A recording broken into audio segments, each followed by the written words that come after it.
Shalom shalom, twongeye kubaha ikaze nyuma y'ibihe byiza Imana imaze iminsi iduha mu rusengero. N'ubundi twongeye gusubira mu rugo kubwo kwirinda covid, ariko turi mu rugo turi kumwe n'Imana. Imana ishimwe rero kuri ibi bihe Imana ituremeye. Kubw'uyu mwanya rero dutangira umwanya wo gusenga, munyemerere dusenga Imana kugira ngo ubwo hazafite uyobora mu kuramya, ubwo turi bube dutangira Imana kubw'ibyo yaduhaye, byose bize kuba mu kubaho kw'Imana. Reka dusenge. Data, mu izina rya Yesu tugushyize hejuru, tuzamuye icyubahiro cyawe, turavuze ngo icyubahiro cyawe kize hagati muri twe. Tuzi neza yuko ari cyo waturemeye kugira ngo tuguhe icyubahiro mu byo dukora byose, mu byo tubamo, mu byo tugenderamo. Turagusaba ngo uzubane natwe. Turaguhamagara Mwuka Wera kuba muri aya materaniro ya online, nk'ukuba mu materaniro ari fizike yacu, ukubaho kwawe kube muri twe. Mwami, Azafi iririmbe iyobowe nawe. Mwami, ijambo ryiyoborwe nawe. Mwami, imitima yacu iyobore ku cyo wifuza yuko tugukorera, byaba mu gufata ibyacu tuguhereza, byaba nyiribihe no mu guhindura ubuzima bwacu kugira ngo bwisanishe n'ubushake bwawe. Turagushimiye kuri Imana yumvise gusenga, mu izina ry'Umwami wacu Yesu Kristo. Amen.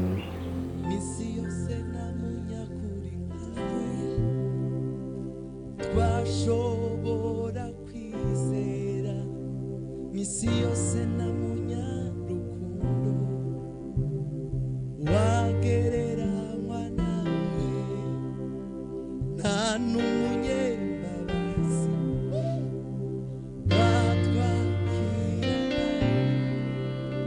misi yose na munyakuri nawe.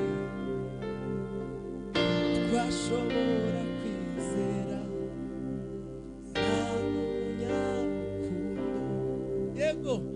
wagereranywa nawe nta n'umunyembabazi, watwakira twese iminsi yose, iminsi yose yego kubaho kwanjye sinamurira amaso kuri wowe.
Sinari nzi ko wankunze utyo,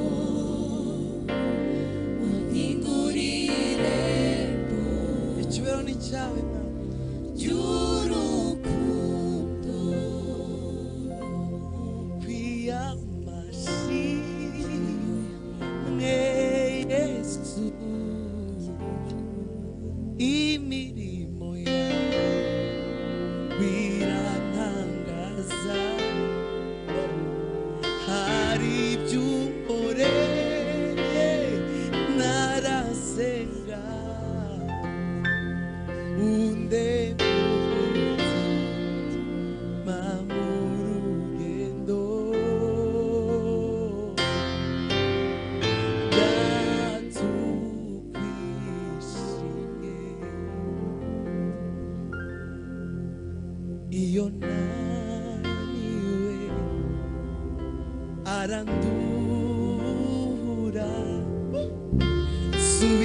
Shalom shalom, ikaze nanone muri uyu mwanya tugiye gusangira ijambo ry'Imana. Muri iyi minsi nari maze iminsi nganira ku bwiza bw'Imana.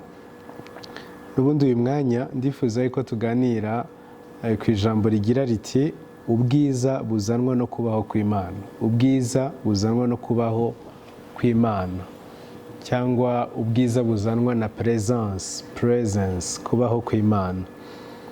Unyemerere dusome ijambo ry'Imana, ndasoma ahantu habiri niturangiza turiganire.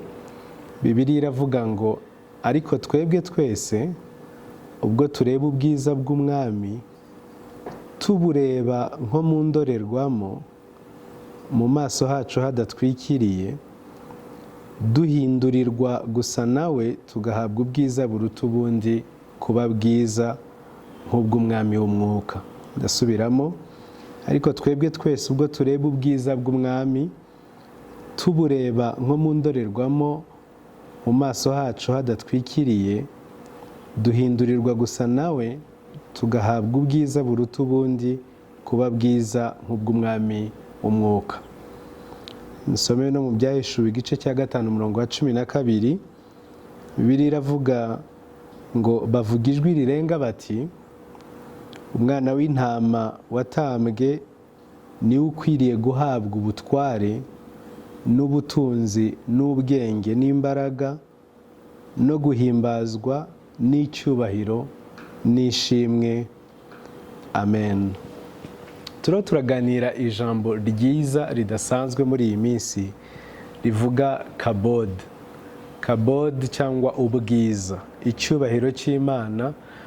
Mu gice kimwe muri Bibiliya hagaragara bavuga ngo ni ubwiza, ahandi bakavuga ngo ni icyubahiro cy'Imana.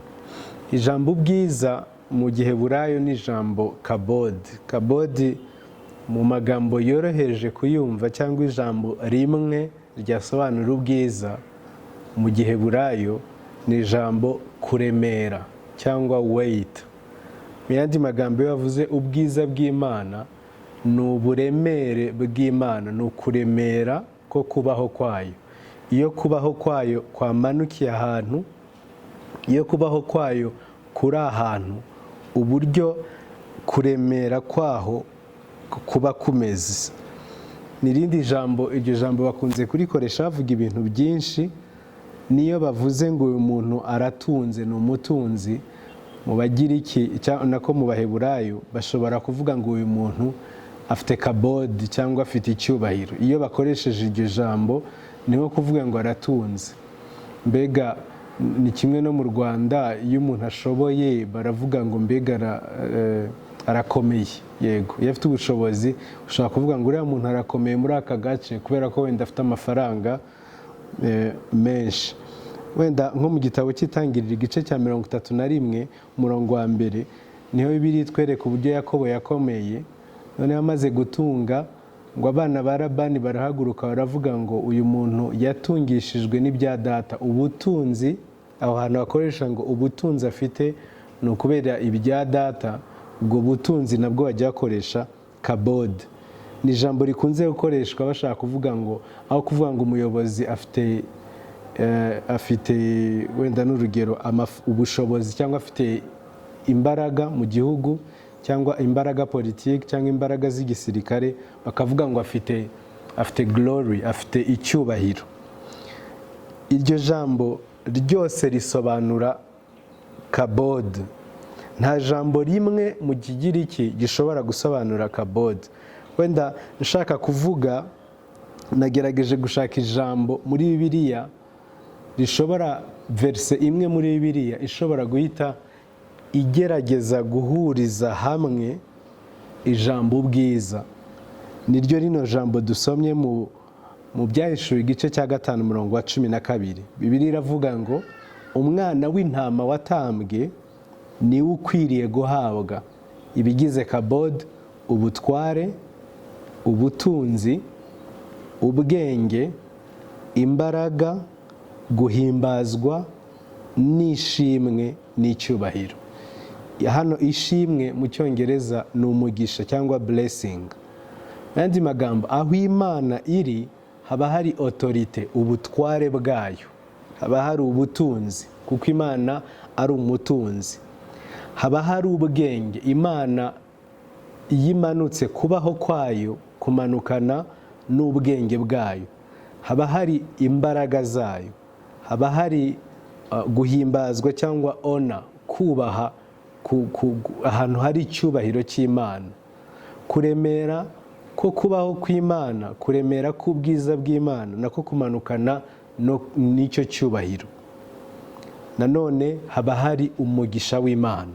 Iri jambo ku bwanjye niryo jambo muri Bibiliya rigaragaza ibigize kabodi y'Imana. Biragoye kubona ijambo rimwe risobanura kabodi, ariko iyi niyo verse byibura wavuga ngo ivuga kabodi y'Imana. Mfite inyota yo kurushaho kumenya, gusobanukirwa, ariko kurushaho kuba muri kabodi y'Imana, kuba muri gloire, mu cyubahiro cy'Imana. Ndacyagerageza kumenya kabodi y'Imana, ariko uko turushaho kuganira ijambo ry'Imana, nanjye uko ndushaho kuryiga, ndushaho kuvumbura ibintu nkumva umutima wanjye uraryohewe. Ndizera yuko nawe uriho urafashwa. Cya kabiri nshaka kuganira muri uyu mwanya, ndashaka kugira ngo duse nk'abatotora n'ubundi kabodi y'Imana ni iki. Haleluya. Gishatse kuvuga nk'ibi, kabodi cyangwa ubwiza bw'Imana ni atmosfere y'ijuru, nicyo kirere cy'ijuru. Kuko ubundi ubwiza navuga ngo niko kubaho kw'Imana, nicyo Imana iri cyo. Ni Imana ifite ubwiza. Twavuga kamere y'Imana, twavuga ngo ifite kabodi muri yo. Biriya twabonye icyubahiro, ubwiza, gukomera, imbaraga, umugisha, biriya byose nibyo bigize kamere y'Imana. Nawe ubwiza ni nabwo bugize atmosfere y'ijuru, bugize ikirere cy'ijuru. Wenda urugero ruto kugira ngo mubyumve, ubwiza nibwo butuma ijuru ryitwa ijuru. Bibiliya iravuga ngo nta joro ribayo, nta kindi kintu kimurika, nta electrogazi ibayo, nta mashanyarazi abayo. Bibiliya yerekana ngo abatuye muri icyo gihugu bamurikirwa n'ubwiza buva kuri iyo ntebe. Mu yandi magambo, atmosfere y'Imana ituma umucyo uhahora. Ubwiza bwayo nibwo buhinduka amashanyarazi y'ijuru. Iyo atmosfere cyangwa iyo presence yayo niyo ituma nta burwayi buba mu gihugu cyo mu ijuru, nta ntambara ziba mu gihugu cyo mu ijuru, kuko ubwo bwiza aho buri, ikintu cyose kitaremwe n'Imana ntabwo kihaba. Haleluya! Iyo Imana imanutse ahantu nk'aho cyangwa imanutse ahantu, uburemere bwayo busenya ikintu cyose kitaremwe nayo. Imana ishimwe. Mu bwiza bw'Imana cyangwa muri presence yayo, ibintu byose biremerwa mu buryo buri complet, mu mwuzuro wabyo. Reka ntange urugero. Adamu na Eva ntabwo babanje kuba abana ngo bavuke barire noneho batangire bakure mu buryo buri muri processus iri normal. Igitondo kimwe umwuka w'Imana, ubwo Imana yaremaga umuntu ngo ase n'Imana, Bibiliya iravuga ngo imaze gutoba icyondo, imaze kureba umuntu ngo imuhumekeramo umwuka, ahinduka ubugingo buzima. Nta hantu na hamwe tubona Adamu yigeze kuba umwana ngo akure, cyangwa Eva ngo abe umwana akure. Kuko iyo ubwiza bw'Imana bumanutse ahantu, Imana irema ikintu muri forme iri complet, muri forme, mu ishusho yuzuye y'umwuzuro wayo. Iyo ije ikamanuka kubaho kwayo kukaza kuri wowe, wenda ufite ikibazo cy'impyiko, nta bwiza ngo igukize impyiko buhoro. Kuremera ko gukora kw'Imana kubasha kurema impyiko nshyashya, kubasha kurema umwijima, umutima mushya nk'uw'umwana, ibasha kurema ijisho rishya, igakuraho iryo rihumye, ikakuremera irindi rishyashya. Now, kugira ngo mubyumve, abana b'abantu ntabwo bigeze baremerwa na rimwe kubaho mu buzima butari mu bwiza bw'Imana. Bibiliya irambwira ngo ubwo Imana yaremaga umwana w'umuntu ngo yamushyize mu ngobyi ya Edeni. Muzarebe mu bwenge bw'Imana, Imana mbere y'uko irema amafi yabanje kurema atmosfere amafi azabamo, irema amazi kugira ngo amafi azajya agenderamo, cyangwa amafi atungwe n'amazi abe mu mazi. Mbere y'uko irema inyoni yabanje kurema ikirere aho inyoni zizajya ziguruka. Usome neza igitabo cy'Itangiriro igice cya mbere. Mbere y'uko Imana irema reka mvuge izuba, ukwezi n'inyenyeri, yaremye isanzure ryose kugira ngo ukwezi, izuba, inyenyeri bibone ahantu bihagarara. Mbere y'uko irema umwana w'umuntu yabanje kurema Edeni. Irema Edeni cyangwa ingobyi ya Edeni. Ubundi ijambo Edeni rivuga ngo ahanejeje, delightful, ahantu hanejeje. Jardin cyangwa garden cyangwa iyo ngobyi bisobanura ahantu hafunze, enclosed cyangwa enclosure, ahantu nk'uko twavuga niba twavuga urupangu rufunze. Mbere y'uko Imana irema umwana w'umuntu, yamuremeye ahantu hafunze, hatwikiriwe n'ubwiza bw'Imana, kugira ngo ibone kuzana Adamu, imuremere ahantu hari geographiquement hafite ahantu geographiquement limite, hari limite ahantu. Rero Imana yari yaturemeye kuba mu bwiza bwayo. Mu bwiza bwayo byose birashoboka. Haleluya. Niyo mpamvu umwana w'umuntu ikintu yabuze cya mbere nubwo yacumuraga ngo akavanwa mu ngobyi ya Edeni, yavuye mu bwiza bw'Imana. Ntabwo yavuye ahantu hari geographique, ntabwo yavuye ahantu hari scientifique. Hano ndagira ngo mvuge aho hantu iyo bavugaga ngo ahantu hari enclosed, ahantu hafunze cyangwa muri Edeni, ni ahantu Imana yari yararemye h'ubwiza bw'Imana isabanira n'abantu. Imana ikifuza ngo ubwo bwiza abe ari bw'abantu bahingira, ntabwo kwari uguhinga gusa ubutaka, ahubwo babukwize isi yose. Nkuko birivuga mu Kubara 14:21, as truly as I live, all the earth will be filled with his glory. Ngo kuva mbayeho cyangwa ndahiriye kubaho kwanjye, icyubahiro cyanjye kizakwira isi yose. Imana yari yararemye yuko icyubahiro kiva muri Edeni kigakwira isi yose. Umwana w'umuntu ahitamo aho kujyana icyubahiro cy'Imana ku isi yose, ahitamo kwiyambura icyubahiro, kwiyambura ubutware. Bibiliya irambwira ngo Satani aba ari ubutwara. Muzabirebe Kristo ngo ubwo Satani yazaga kumugerageza yaramubwiye ngo niba uri umwana w'Imana, cyangwa ngo nupfuka mukandamenya, NIV ivuga ngo nundamenya rimwe gusa, ngo ndaguha ubutware bwanjye bwose mfite. Remarque, ntabwo Kristo yigeze amucyaha ngo amubwire ngo nta butware ufite, kuko na Kristo ubwe yarazi yuko Satani afite ubutware. Satani yabukuye he? Umwana w'umuntu niwe wabumuhaye. It was rightful his. Ntabwo yari yarariganije, ahubwo umwana w'umuntu literally Adamu yabuhaye Satani. Satani agumana ubwo butware. Niyo mpamvu yashoboraga kubwira Kristo ati ndabuguha ubwo butware.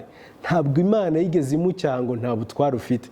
Imana yari izi yuko Adamu yabutanze ubwawe. Adamu yatanze ubutware abwe. Rero bavandimwe, ndashaka kugira ngo tugaruke ahangaha. Edeni hari ahantu ha atmosphere, ahantu ho kubaho kw'Imana. Ubundi gloire ni atmosphere, ubwiza ni atmosphere. Reka bisobanure gute. Mu buryo bworoheje, nigeze dukora ubukwe jyewe na madamu yakoraga ahantu i Cyangugu. Noneho yakoraga neza mu ishyamba rya Nyungwe, yakoraga mu hoteli yitwaga One and Only. Yari hoteli nziza cyane. Njya nsetsa abantu ngo mpareba, mpagera ndebye ukuntu hameze, ukuntu hasa, icyumba cyaho, kuharara, wagira ngo wari ugeze nko muri sekretariya y'ijuru. Ariko naho hari ibibazo birumvikana, ariko hari heza cyane.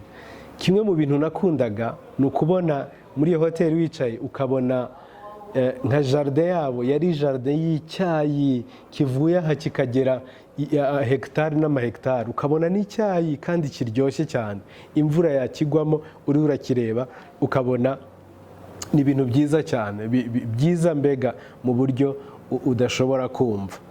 Now ntangira kugira amatsiko yo kumenya icyo cyayi uburyo gikorwa, mbona abantu bariho baragikorera. Muzi ko icyayi kitamera ahantu hose. Ntabwo icyayi gishobora kumera wenda n'urugero ruto nko muri Kigali. Ntabwo icyayi cyamera ahantu hose habonetse. Kikenera kondisiyo, ahantu mbega hihariye icyayi kimerera kugira ngo icyo cyayi kibashe gushibuka. Iyo kitabonye izo kondisiyo, ni izihe kondisiyo? Icyayi gikunda wenda ahantu hakonje cyane, gikunda wenda ahantu wenda reka tuvuge hari ubutaka, abasiyantifike bavuga ubutaka bujya koroha, nanone kandi ubutaka burimo aside ijya kuba nyinshi, nanone ubutaka busa nk'ubukonje burimo amazi menshi. izo kondisiyo iyo zidahagije ubwo icyo cyayi ntabwo gishobora kumera. Ariko iyo hari kondisiyo zihagije z'uko icyo cyayi kimera, ndakubwiza ukuri, icyayi kiramera kandi kikaba cyiza. Niyo mpamvu icyayi cy'u Rwanda ari icyayi cyiza gikunzwe n'abantu benshi. Kubera iki? Hari kondisiyo za bimwe mu bice by'u Rwanda icyayi kimereramo. Naho reka ngaruke mvuga ahantu benshi mu bakristo bakora ibintu bari off the presence, bakora ibintu byiza by'ubumana ariko batari mu kubaho kw'Imana. Basengera, bafata umwanya wo gusenga ariko bagasenga batari mu kubaho kw'Imana. Babwiriza ubutumwa budaherekejwe no kubaho kw'Imana. Kugira ngo itorero rikure bisaba ko kubaho kw'Imana kuba etabli aho hantu. Kugira ngo business z'abera zikure zikenera kubaho kw'Imana kuba etabli, kuba kuremerera aho hantu. Iyo kuremera ko gukora kw'Imana kutaraba mu rugo, kutaraba mu itorero, kutaraba ku bucuruzi, ndakubwiza ukuri, ibyinshi mu byo dukora biba biri nko kugosorera mu rucaca. Ni nk'icyo cyayi gikenera kondisiyo zimwe. Ibintu byose bikorewe muri presence y'Imana, ibintu byose bikorewe muri presence y'Imana bibyara umusaruro, birakura, biratera imbere, birazamuka, birakomera, birashikama, bihabwa imbaraga, biraremera, kandi urabibona bishibuka. Buri wese akabibona yuko ari Imana iri birakora ibiruta ibyo twibwira, kuko imbaraga z'ubushobozi bwayo ziri. Nawe rimwe mu makosa tujya dukora ni igihe cyo gukora ibintu byose by'ubumana, tugakora imirimo y'Imana y'uburyo bwose, tukaririmba se, tukabwiriza se, tugakora ibintu byose. Kuremera ko gukora kw'Imana, kubaho kw'Imana kutari ahantu, manifestation yo kubaho kw'Imana itari ahantu. Ngiye kuvuga ikintu kimwe, mpamenya neza ntashidikanya 100% yuko ahari kubaho kw'Imana igitangaza cyose gishoboka. Ahari ukubaho kw'Imana abantu ntibikananshura, ntibavunika kugira ngo gukora kw'Imana kube, ntibavunika kugira ngo imbaraga z'Imana zigaragaze, ahubwo kuremera ko gukora kw'Imana ni nako gukurura ibitangaza, kuko aho iri ibitangaza biba. Kandi Imana ikabikora mu buryo buri komple, kuko Imana yaremye Adamu ikamurema yuzuye, ikamurema ari mu myaka ye y'ubukure Imana yamwifuzagaho. Ndasenga ngo Imana idushoboze jyewe nawe kurema kubaho kw'Imana, cyangwa guhamagara kubaho kw'Imana mu buryo tuguma muri uko kubaho kwayo. Wenda hari amabanga mato ngiye kuvuga ndangiza atuma kubaho kw'Imana kugaragara mu buryo budasanzwe mu buzima bwacu. Ibanga rya mbere ni ugutinda mu kuramya Imana, ni ugutinda mu kuramya Imana. Ijambo kuramya abantu benshi bakunze kugira ngo ni kwa kuririmba indirimbo zituje, ariko kuramya ubundi ni ukuvuga kamere y'Imana, cyane cyane kuvuga ngo Imana irera. Bamwe mu baririmbyi nkunda kubabwira, kugira inama abaririmbyi cyangwa bahamagariwe umurimo wo kuramya, bakunze guhitamo nk'umwanya, niba bafite isaha yo kuramya bagahitamo kuririmba indirimbo 10, kuko badashaka yuko abantu bari aho ngaho barambirwa. Bakaririmba indirimbo ya mbere mu Kinyarwanda, mu Gifaransa, mu Cyongereza, bagahindagura amanota, bagahindagura amajwi, kugira ngo wenda abantu bagume bumva variete nkaho ari ukumva iradiyo. Ariko ngiye kubaha challenge imwe, namwe mumbwira, muzi indirimbo imwe yonyine iririmbwa mu gihugu cy'Imana, mu gihugu cyo mu ijuru. Baravuga ngo uruwera, uruwera, uruwera. Niyo ndirimbo iririmbwa. Bahora babwira Imana ngo uruwera, uruwera, uruwera. Mu gitabo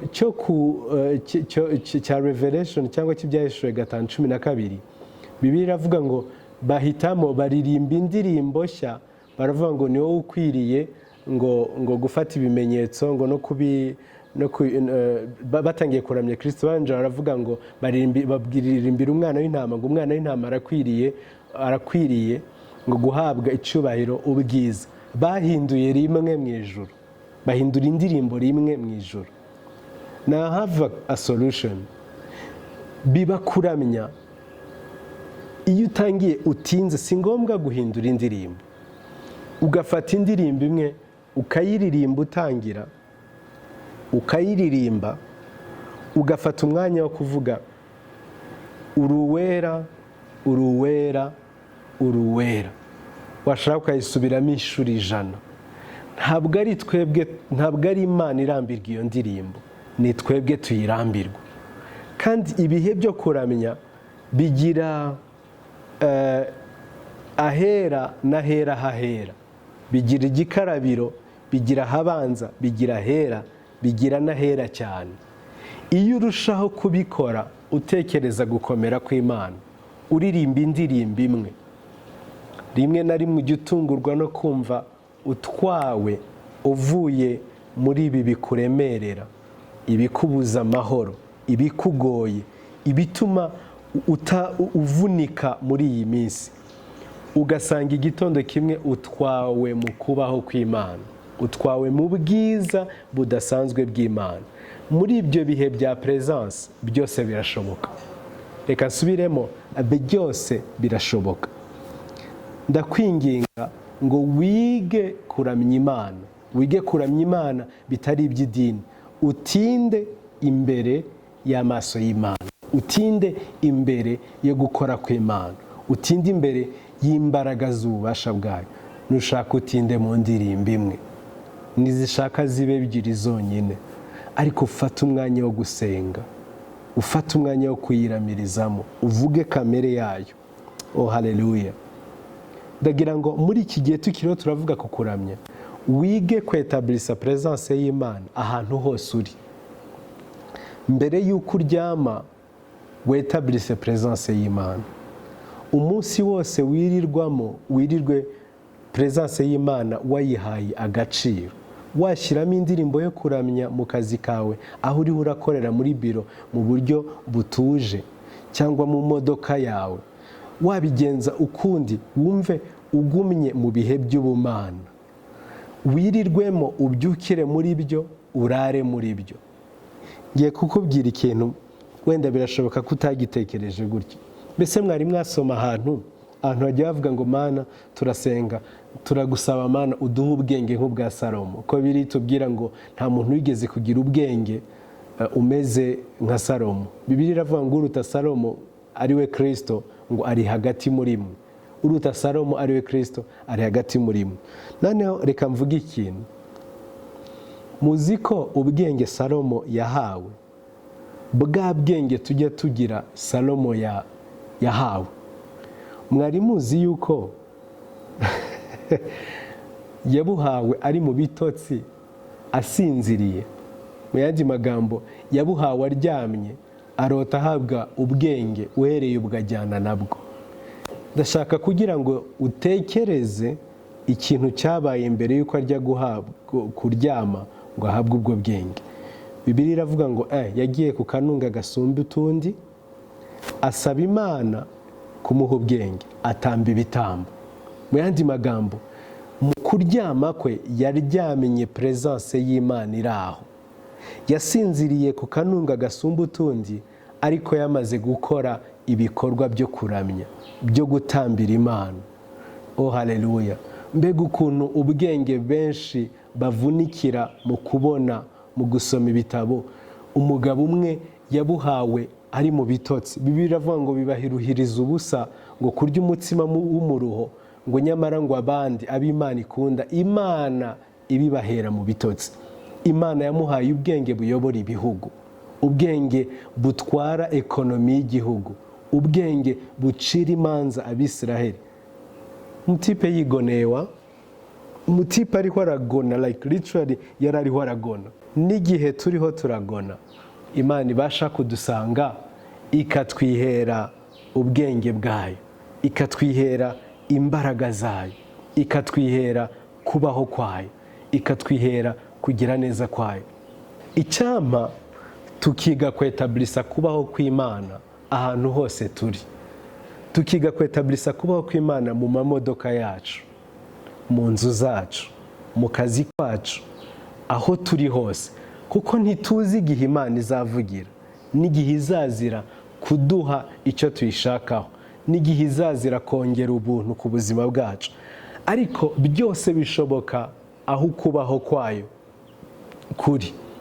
Nigeze gusengera couple imwe yari iriho yifuzaga kubatizwa mu mwuka wera. Noneho ubwo nari ndiho ndasenga, umugore yuzura umwuka, abatizwa mu mwuka wera ndetse arahanura. Umugabo we ntiyuzura umwuka, ntiyahanura. Arangije aravuga ati ariko Mana, ndagushimiye ko umugore wanjye jyewe nawe twari twirije ubusa dusaba ngo duhe umubatizo, wakaba yawubonye, jyewe nkaba ntawubonye. Icyubahiro kibi cyawe, mu gihe cyose ushaka Mwami nzabibona, nzabona kubatizwa. Umva uko yambwiye, yaratashye arongera n'ubundi ashima Imana. Bashima Imana bagiye kuryama. Umugabo aryama muri iryo shimwe, aryama muri ibyo bihe byo kuramya. Saa 9 z'ijoro arota abamarayika bamusanga, ngo arota ngo ijuru rimukingukiwe, abona abamarayika batangira kuririmba mu rundi rurimi rushya, nawe aririmbana nabo. Bararirimbana, akanguka aririmba mu rurimi rushya, yuzura umwuka gutyo.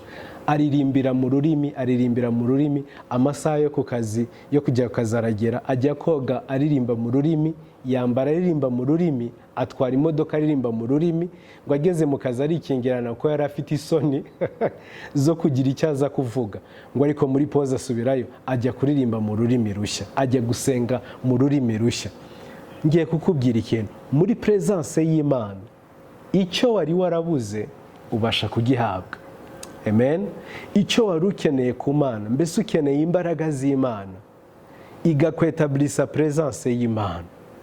Aho uri ntabwo uzi igihe Imana izakugenderera. Nkuko nabibabwiye, bimeze nko gutera icyayi ahantu hakonje, ahantu hari condition icyayi kibasha kumereramo. Nawe nuterera icyo cyayi, nusabanira n'Imana aho presence yayo iri etabli, igihe kimwe izagusanga kandi ntizatinda ikugirire icyo uyifuzaho cyangwa nayo ubwayo ikwifuzaho.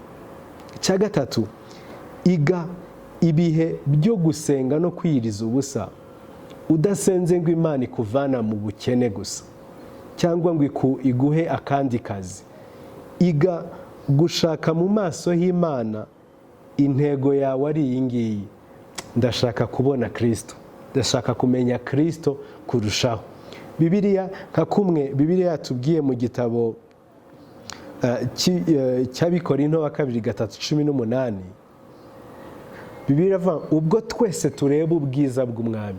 Kureba ubwiza bw'Umwami nibyo bituma duhindurirwa gusa nawe, duhabwa ubwiza buruta ubundi bwiza.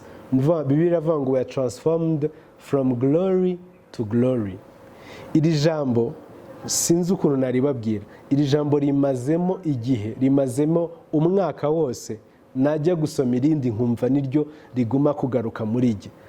Uko turushaho kubona Kristo, igisubizo uko urushaho kubona Kristo, urushaho kubona Kristo, nibwo uhindurwa uva mu bwiza bumwe ujya mu bundi. Abantu benshi bajya gusenga no kwiyiriza ubusa bashaka ko Imana ibasubiza ku kibababaje, ku kibaraje inshinga. Ariko Kristo aravuga ikindi kintu, aravuga ati mbese mwansanga mutifuza yuko mbagirira n'iki, ariko mwifuza kumenya icyo nshaka, kumenya icyo nifuza ku buzima bwanyu, kumenya icyo nifuza kumera, uko nifuza ko mwebwe mumera, kumenya uburebure n'ubugari bw'urukundo ngukunda, ngo umenye urukundo rwa Kristo rugwire rubyimbe muri wowe. Oh haleluya. Ubu turiho turaganira iri jambo ry'Imana, nari ndaganira n'umukozi w'Imana umwe mbere y'uko turikodinga, ndamubwira ngo icyampa uko buri munsi uko bucya bwira, icyampa nkaba transforme cyangwa nkahindurwa nkava mu bwiza njya mu bundi, icyampa nkabona Kristo kurushaho, icyampa nkazarangiza urugendo rwanjye Kristo akazambwira ngo wabaye umwizerwa, niyo ntazaba icyamamare, niyo ntazaba umuntu watigisa amahanga, ariko Imana yandeba ikabona ubwiza bwayo, uko narushaga guhindurwa santimetero nkayongera ku yindi santimetero, negera Kristo, negera gusa na Kristo kurusha uko naba icyamamare mpuzamahanga, ahubwo nkasa na Kristo uyu munsi, nkasa na Kristo uyu munsi muri kamere yanjye, nkasa na Kristo uyu munsi, nkiyongera gusa na Kristo uyu munsi, nkarushaho gusa na Kristo uburyo mu gutanga kwanjye, nkarushaho gusa na Kristo mu migenzereze yanjye, nkarushaho gusa na Kristo mu mikorere yanjye, mu gukunda abababaye, nkarushaho gusa na Kristo mu guca bugufi, nkarushaho gusa na Kristo mu kugira ibyiringiro byinshi mu mutima wanjye. Wenda nk'urugero ruto, urabona hari abantu bazi yuko iyo Imana yababwiye ngo mutange icyacumi biba bihagije, iyo yatanze icyacumi aba yumva yakiranutse, aba yarangije. Nakunze ubuhamya bw'umukozi w'Imana, yari ariho aratanga ubuhamya, umukozi w'Imana witwa Rick Warren. Yavuze ukuntu ubwo yari ariho arasobanukirwa gusa na Kristo, ngo Imana yamuyoboye we n'umugore we bagishakana bakiri batoya, Imana irabayobora, bumva mu mutima wabo biyemeje yuko buri mwaka aho gutanga 10% bazajya bongeraho 1%. Ni ukuvuga ngo bakongeraho rimwe bikaba 11%. Uko umwaka utaha bakongeraho 1%, 2%, 12, bityo biba 13%, bityo biba 14%, bityo biba 15, bashobora kuba bamaranye reka tuvuge imyaka 50. Ni ukuvuga ngo bongeyeho reka tuvuge wenda 50%, batanga 60%. Baramubajije ngo ku bwawe ni iki cyatumye Imana iguha kwandika igitabo nka Purpose Driven Life cyakwiriye isi? Nicyo gitabo cyasomwe cyane ku isi nyuma ya Bibiliya, nicyo gitabo cyabaye translated, cyashyizwe mu ndimi nyinshi nyuma ya Bibiliya, nicyo gitabo cyamuhaye amafaranga. Ubwe yaravuze ngo ayo mafaranga nyateranije yose nabonye ku bw'iki gitabo, nshatse nagura agahugu kamwe mu bihugu bikennye, cyangwa nkagura ikirwa kimwe, narangiza ubuzima bwose nkaburangiza abantu banserva icyo kurya icyo kunywa, ndi umwami w'ako karwa. Nshatse nagura ikintu cyose naba nkeneye. Muzi ukuntu yahisemo? Aracyagendera mu modoka amaranye imyaka irenga 15, aracyambara imyenda icishije bugufi. Yahisemo ko itorero ritazongera kumuhemba, ndetse atanga umushahara we wose uwo bamuhembye iyo myaka yose mu itorero yakoreye, asubiza itorero ayo mafaranga. Baramubaza ngo ku bwawe ni iki cyatumye Imana iguha kwandika icyo gitabo no kuguha icyo cyubahiro? Aravuga ngo reka mbabwize ukuri, ngo nuko yari izi yuko umugisha uzava muri aya mafaranga Imana izampa, yari ibizi yuko ishobora kunyizera icyo nzayakoresha kijyanye n'ubwami. Bati kubera ko sinari mbitangiye ubu ngubu, nari narahaye Imana ubuzima bwanjye bwose, nayihaye 1%, ndagenda nyiha ubuzima bwanjye n'ubutunzi bwanjye bwose. Ibimpaye yari ibizi yuko n'ubundi nimpa ayo mafaranga yose ntazahita mbi icyamamare, ahubwo kubera ko natoje ubuzima bwanjye kurushaho gusa na Kristo, kurushaho kugenda nifuza gusa na Kristo, yarizi yuko ishobora kunyizera ku mafaranga menshi. Hariho abantu Imana itakwizeza ubutunzi bwayo, kandi nabyo ni igice mu bigize gloire, ubwiza bwayo. Nk'uko twasoma mu Byahishuriwe 5:12, hariho abantu Imana izi yuko iguhaye urugero rw'amafaranga runaka ushobora gusara ukabivamo, kandi ntabwo waba uri uwa mbere, kuko twabonye benshi muri ubu bwami. Hariho abantu Imana itakwizeza, itagabanya igice cy'icyubahiro cyayo ngo ikibaye. Kubera iki? Yabizi yuko wamera amababa ndetse ugatangira gukandagira abandi. Hariho abantu Imana itaha umugisha udasanzwe.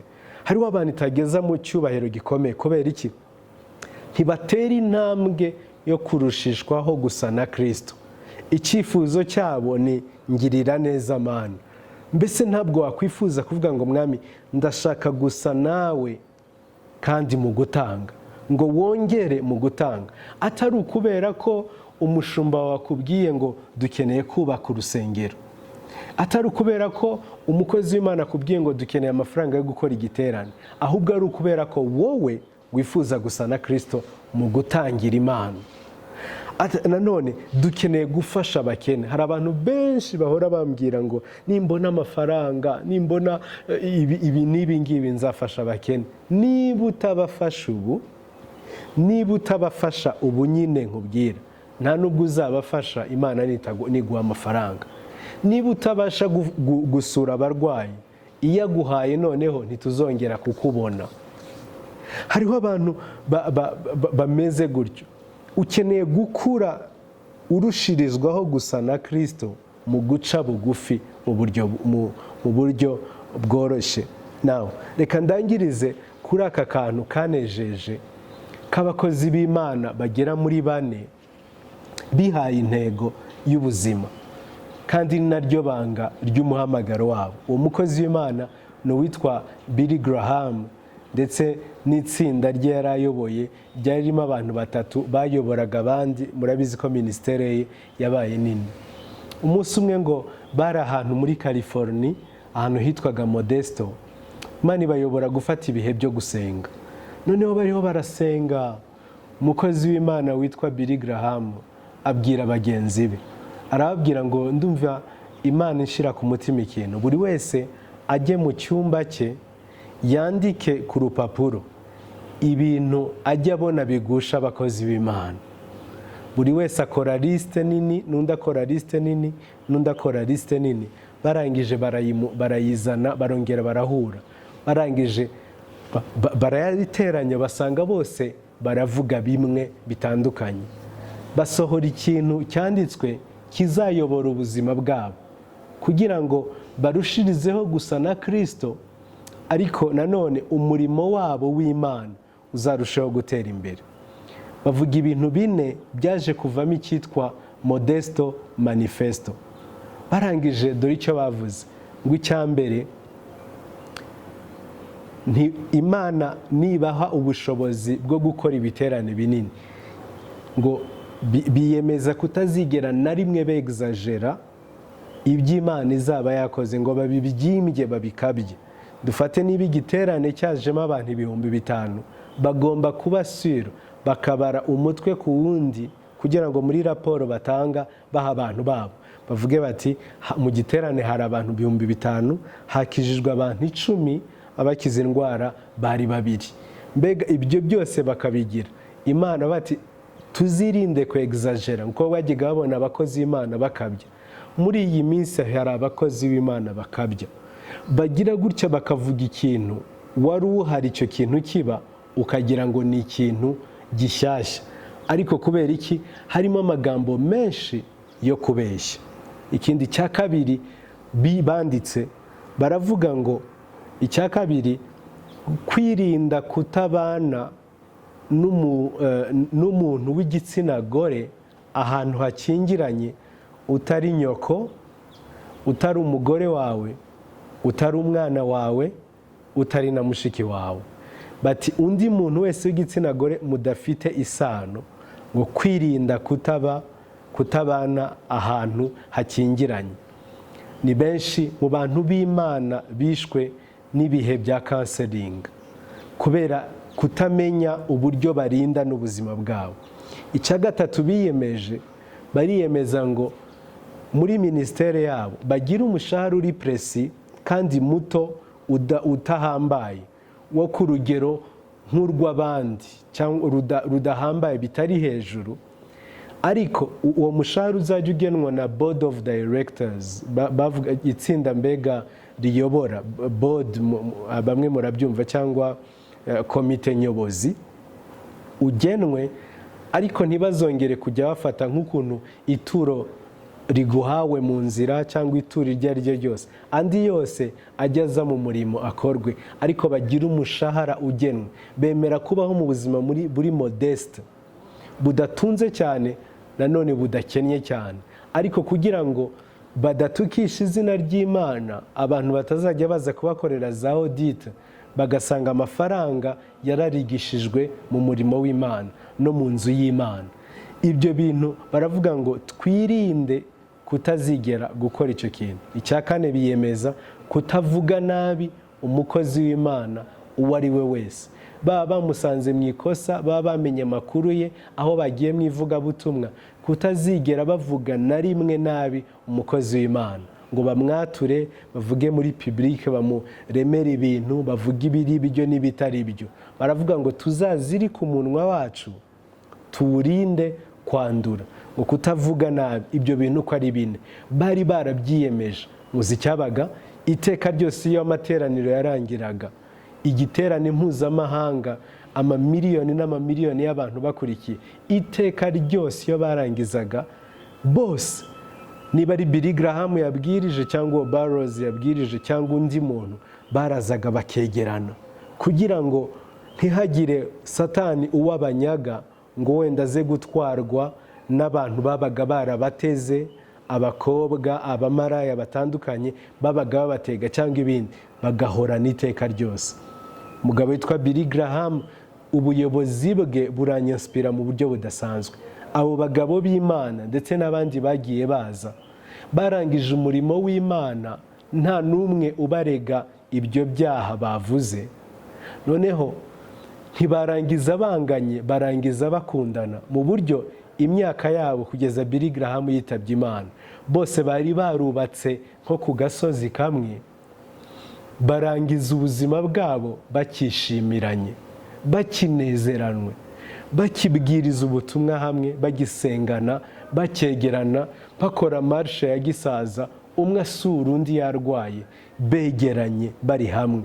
Ariko ibyo byose byatewe n'izo mbago, iyo modesto manifesto bagize mu buto bwabo, biyemeza kuyikurikiza, barayandika, iba ubuzima, iba nk'igitsi ku mutima ahantu hose ho kubaho. Mbese nshuti yanjye, muri iki gihe turavuga ubwiza, mbese ntiwakwifuza kurushaho kubona Kristo kugira ngo aguhindure uva mu bwiza ujya mu bundi bwiza, nawe ngo uhirimbanire kugira ishyaka ryo gusa na Kristo santimetero imwe ku yindi santimetero imwe, nibwo uzakoreshwa n'Imana iby'ubutwari. Icya nyuma aricyo cya kane, ni ukubaho ubuzima bwo kwihana. Ndanabwira n'umuntu utarakira Yesu nk'umwami n'umukiza w'ubuzima bwe. Ifi yari yararemewe kuba mu mazi, niyo mpamvu iyi fi ikuwe mu mazi ikava muri iyo kondisiyo ituma ibaho, bakayijugunya ku butaka, ihita ipfa, ibaye asphyxie, ibura umwuka igahita ipfa. N'umwana w'umuntu iyo avuye ku butaka akajya mu mazi munsi, ahita apfa kubera ko ibihaha bye bitaremewe kuba munsi y'amazi. Nanjye ndagira nkubwire nshuti, ntabwo Imana yari yarakuremeye kuba mu cyaha, ntabwo Imana yakuremeye kuba mu cyaha, kuko iyo uri mu cyaha ubwiza bw'Imana bukuvaho. Bibiliya iravuga ngo bose baracumuye ntibashikira ubwiza bw'Imana. Niki gituma tudashikira ubwiza bw'Imana? Ni icyaha.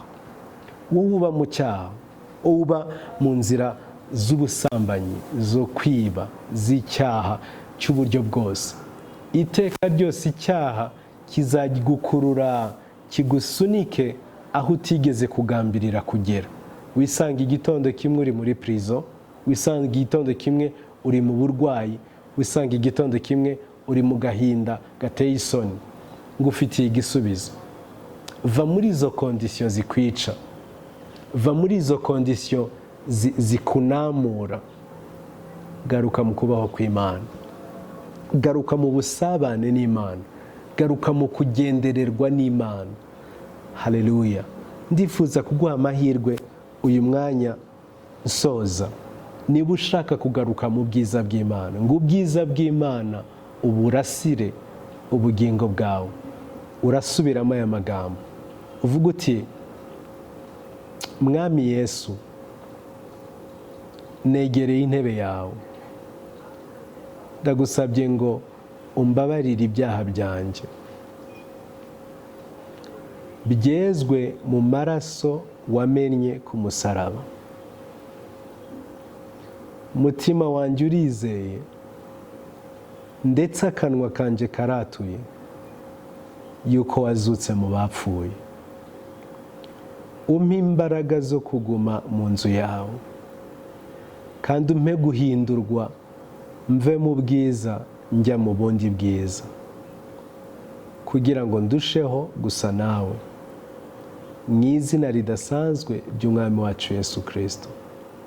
Umpe imbaraga zo kugushaka kugeza ugarutse. Icyubahiro kikugarukire mu izina rya Yesu. Amen.